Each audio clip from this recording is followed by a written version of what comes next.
Welcome and नमस्कार दोस्तों, आप सभी का स्वागत है आपके अपने YouTube चैनल पे। आज हम लोग बात करेंगे कि क्लास 8 का जो थर्ड चैप्टर है फसल उत्पादन एवं प्रबंधन साइंस के, ठीक है, उसको आज इस वीडियो में हम लोग क्या करने वाले हैं, पढ़ने वाले हैं। तो चलिए वीडियो को शुरू करते हैं और आप आसानी से क्या करते रहिए, देखते रहिए और पढ़ते रहिए। चलिए देखते हैं फसल किसको बोलेंगे। सबसे पहले जब एक ही प्रकार के पौधे किसी स्थान पर बहुत अधिक उगाए जाते हैं तो उसे क्या बोलते हैं, फसल। देखिए, जब एक ही प्रकार के मतलब जैसे धान होगा तो बहुत सारा धान होगा, यदि गन्ना होगा तो बहुत सारा गन्ना होगा, यदि गेहूं होगा तो बहुत सारा गेहूं का पौधा होगा। तो एक साथ बहुत सारे प्रकार के पौधे, एक ही प्रकार के पौधे किसी एक स्थान पर बहुत अधिक उगाया जाते हो, उसको क्या बोलेंगे, फसल बोलेंगे। जैसे धान होगा, बहुत सारा धान का मतलब पौधा होगा, एक स्थान पर उगाया जाता होगा। जैसे गन्ना का खेती होगा तो बहुत सारा गन्ना होगा, एक साथ उगाया जाता होगा, तो उसको क्या बोलेंगे, गन्ना का खेती,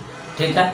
उसके बाद है मिट्टी। देखिए किसान जो है सब कुछ अपना डिपेंड कौन चीज पर रहता है, फसल पे ही। और उसको फसल उगाने के लिए ऐसा नहीं है कि जाके बीज बो दीजिए उग जाएगा, ऐसा नहीं है। उसके लिए बहुत सारा क्या करना पड़ता है, प्रक्रिया को अपनाना पड़ता है। जैसे मिट्टी तैयार करेगा, सबसे पहले क्या करेगा, मिट्टी तैयार करेगा, उसके बाद बुआई करेगा, उसके बाद खाद एवं उर्वरक देगा उसमें, उसके बाद सिंचाई करेगा, उसके बाद खरपतवार को क्या करेगा, या तो उसमें दवा छिड़काव करके उसको खरपतवार को मार देगा, या उसको बीछेगा, पहले बीनेगा। उसके बाद भंडारण भी करेगा। जो फसल होगा उसका भंडारण तो करना जरूरी है ना, तो उसका भंडारण भी करेगा। रखने के लिए बहुत सारा सामान चाहिए कि बहुत सारा धान है तो इसको यहाँ रखा जाए, इसको यहाँ रखा जाए, तो उसी को भंडारण बोलते हैं।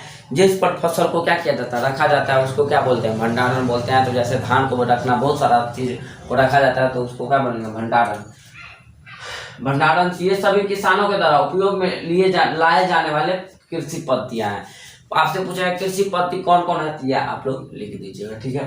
उसके बाद आता है कि जुताई किसको बोलते हैं, जुताई करना। तो मिट्टी को उलट पुलट करना ही क्या कहलाता है, जुताई कहलाता है। मिट्टी को उलट पुलट, हम लोग किसान है तो जैसे करते हैं, मिट्टी पहले मतलब हल से जोतते हैं, जोतने के बाद उस पर चौकी चलाते हैं, चौकी चलाते हैं, उसके बाद उसमें खरपतवार के लिए दवाई छिड़काव करते हैं। उसके बाद क्या होता है, फसल होता है। तो खेती करने के लिए क्या चाहिए, सबसे पहले जुताई भी जरूरी है।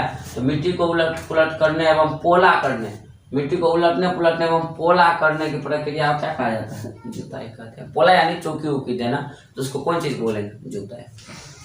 खाद एवं उर्वरक, वे पदार्थ जिन्हें मिट्टी में पोषक स्तर बनाए रखने के लिए मिलाया जाता है, उन्हें खाद्य पदार्थ कहते हैं। देखिए, खाद एवं उर्वरक हम लोग इसलिए मिट्टी में मिलाते हैं कि जिससे उसका जो है ना शक्ति क्या रहे, बना रहे, जिससे उसमें फसल क्या हो, अच्छा हो। इसलिए क्या चीज को मिलाते हैं, खाद एवं उर्वरक को मिलाते हैं, ठीक है। इसके बिना कुछ मतलब आज के, देखिए पहले ऐसा नहीं था, पर आज मिलाना जरूरी है। जब तक खाद आप नहीं मिलेगा तब तक फसल अच्छा होगा ही नहीं।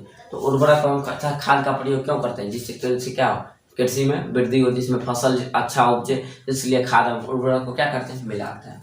उसके बाद आता है जैविक खाद किसको बोलते हैं। जैविक खाद बनाने के लिए अपशिष्टों का अपघटन सूक्ष्म जीवों द्वारा होता है। अपशिष्टों का अपघटन, जैसे जैविक खाद का हो गया मतलब गोबर का प्रयोग हम लोग खेत में करते हैं। उसके बाद जो चूल्हा पे जलती है कोई लकड़ी नहीं, हाँ देखिए चूल्हा पे जलती है, गोबर का बनाया जाता है जलने वाला, ठीक है। गोबर का क्या बनाया जाता है, जिसको गोईठा बोलते हैं, गोईठा।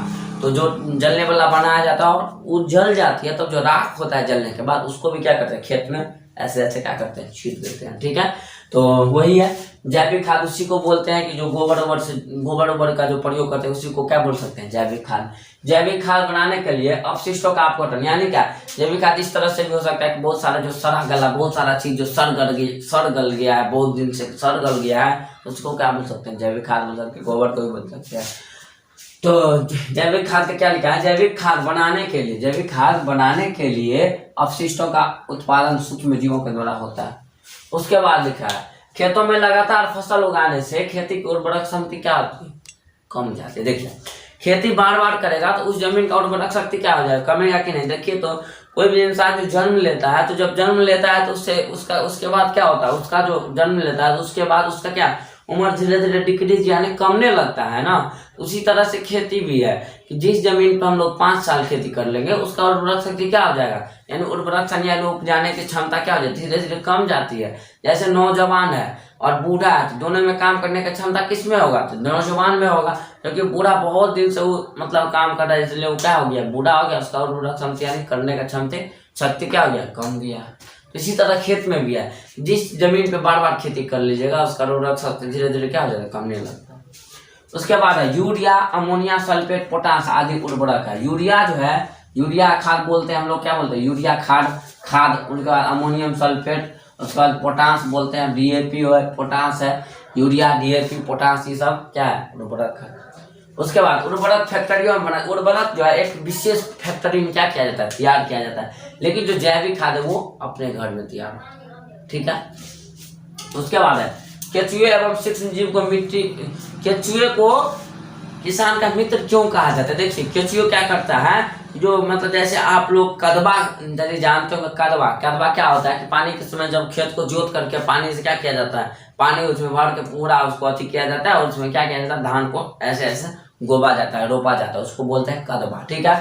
तो जो है सूक्ष्म जीव बहुत सारा, उसमें आपको 40 टाइप से 40 मिलेगा, ये 40 आपको बहुत सारा क्या मिलता है, 40 कभी देखे होंगे, ठीक है, सांप जैसे रहता है, बहुत सारा 40 मिलता है। वो क्या करता है, मिट्टी को भुरभुरा कर देता है, उसी कारण जो क्या होता है, उसको मिट्टी की उर्वरक शक्ति क्या होती है, बढ़ती है जी। इसीलिए केचुए को जो है ना, केचुए को जो है आपका किसान का मित्र भी बोला जाता है। केचुए को किसान का मित्र किसे कहा जाता है, केचुए को किसान का मित्र किसे कहा जाता है, तो केचुए को, ये आपसे पूछा जाएगा, किसान का मित्र केचुए को कहा जाता है।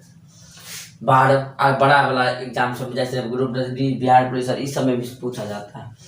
कुएं, जलकूप, तालाब, झील, बांध और नहर आदि सिंचाई के मुख्य स्रोत। आप कभी ये ऐसा सोचे हैं कि जो नहर जो है, नहर सरकार के द्वारा क्यों बनाया जाता है, नदी सरकार के द्वारा क्यों बनाया जाता है, कभी सोचे हैं, नहीं सोचे होंगे। पर जो आप कभी आपके साथ ये प्रॉब्लम हुआ होगा कि आपका जहाँ पे जमीन रहता है उससे क्या होती है, नहर गुजर जाती है, जिसमें नहर में जब क्या होता है, जमीन चला जाता है। तो नहर इसलिए सरकार बनाती है, जिसके कारण क्या हो, इसलिए बनाती है जिससे किसानों को जो है फसल उत्पादन करने में क्या हो, समस्या ना हो, आसानी हो। इसीलिए ना जल मतलब नदी है, तालाब है, नहर है, तो उससे अपना जल अपने खेत में क्या कर देगा, डाल सकता है, सिंचाई व्यवस्था अच्छा से क्या हो जाएगा, बन जाएगा। इसलिए झील का भी निर्माण करता है, नदी का भी निर्माण करता है, ठीक है।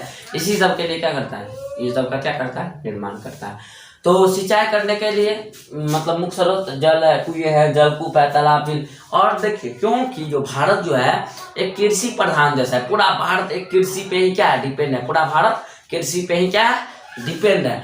यहाँ तो कृषि सबसे बड़ा व्यवस्था होना चाहिए, क्योंकि पूरा अर्थव्यवस्था कृषि पे ही डिपेंड करता है। क्या भारत का पूरी अर्थव्यवस्था कृषि पे ही क्या करती है, डिपेंड करती है। इसलिए कृषि व्यवस्था को क्या किया जाता है, ज़्यादा से ज़्यादा सरकार के द्वारा विस्तार किया जाता है।